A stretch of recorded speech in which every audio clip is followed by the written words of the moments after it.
Hi, I'm Evan, and this is my 8-minute review of Hamilton. Sadly, I wasn't able to get tickets to the actual musical, so I'm going to be analyzing the 2020 digital version on Disney+. Already, this affects my perception of the show, as I was able to view it in numerous camera angles and better perceive the micro-expressions of each actor/actress. I'm going to structure this video through a tier list ranking of each element of the play. So that's writing/score, acting, set design, costumes, and finally message. I chose to combine writing and music as the two are very much intertwined in Hamilton. Specifically, I want to analyze its use of rap and how it conveys the message of the play, which to me is retelling the story of America through the voices of those who have historically been silenced. In that context, rap then becomes the perfect musical medium, being a genre previously stigmatized in popular culture due to its African American ties. Furthermore, rap is the only musical form that fully encapsulates the aggressive non-stop rhythm of Hamilton's words, best shown in Farmer's Refuted, where his rapid-fire bars easily run laps around the old-fashioned hymns of a loyalist. Yeah, he'd have you all unravel at the sound of screams, but the revolution is coming, the have-nots are gonna win this. Let's all to listen to you with a straight face. It's audacious to even attempt a rap musical of a founding father. Actually working on a hip-hop album, it's a concept album about the life of someone I think embodies hip-hop, Treasury Secretary Alexander Hamilton. You laugh, but it's true. But to actually execute it is nothing short of remarkable. Lin-Manuel Miranda, writer of Hamilton and arguably the best lyricist of our generation, spent 1 year writing My Shot and another 5 finishing his magnum opus, resulting in the most critically and commercially acclaimed score in theater history. Because of Hamilton's concept, innovation, and execution, its writing easily belongs in the S tier. Hamilton would not be the show it is today without its blocking and choreography, largely led by director Thomas Kail and choreographer Andy Blankenbuehler. If The Lady from the Sea is characterized by its minimalist staging, Hamilton is on the other end of the spectrum with its baroque and opulent design. Although the set itself is commendable, the scaffold-like backdrop mirroring the growth of the newborn country, the stage itself feels too crowded at times, with dancers constantly moving in and out of scene. It got to a point where my friend, who had never seen the show before, couldn't recognize Hamilton until an hour in. Because of that, I'm going to put set design in the B tier.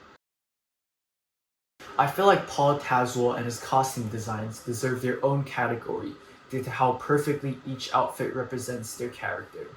Here's an image I found of every costume used in the play, and I want to specifically touch upon the two main protagonists, Hamilton and Bird, and how their attire evolves alongside them.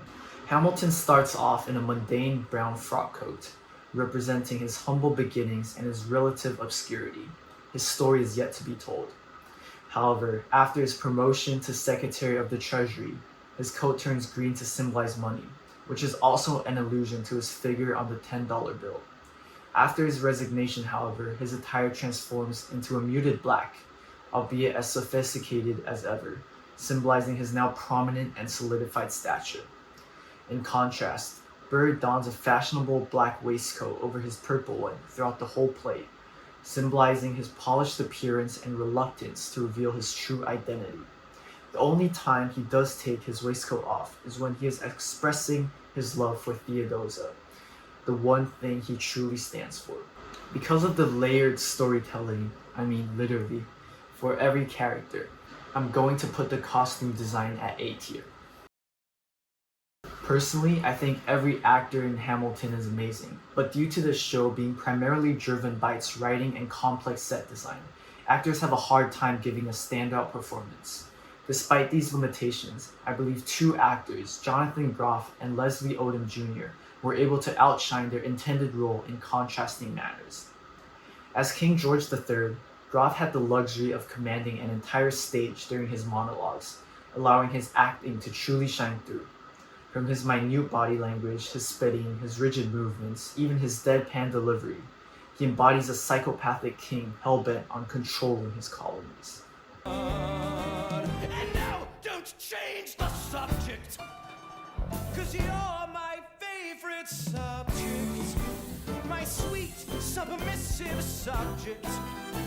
My loyal, royal subject.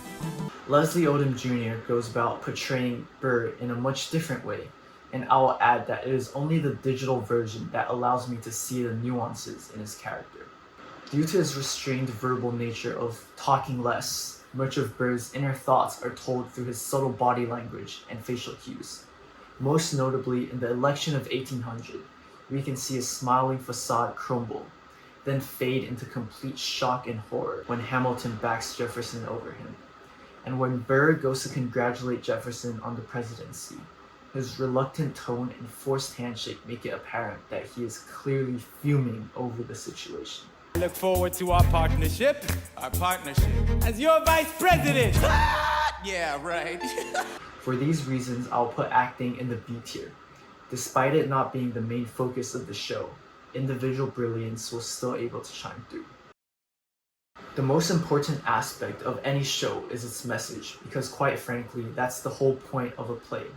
Every creative choice, including but not limited to the different elements I just analyzed, contribute to the overall message of Hamilton, which, as I mentioned, was retelling the story of America through the voices of those who have historically been silenced.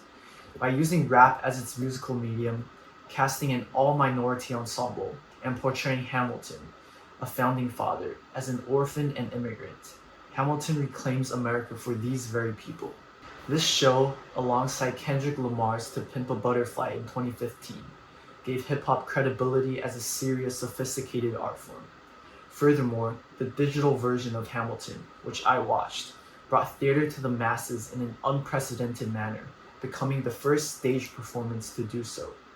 This wide-scale release ties into the show's message of accessibility and representation, as lower-income households and minorities, groups historically marginalized from theater, were able to experience a Broadway production. To an unequivocal extent in theater, I believe the makers of Hamilton, Miranda among many others I just mentioned, were able to not only deliver a profound socio-political statement in 21st century America, but start a cultural movement that has since brought millions into musicals, history, and rap. And for the 8 minutes worth of reasoning I just gave, Hamilton's message and impact easily belong in the S tier.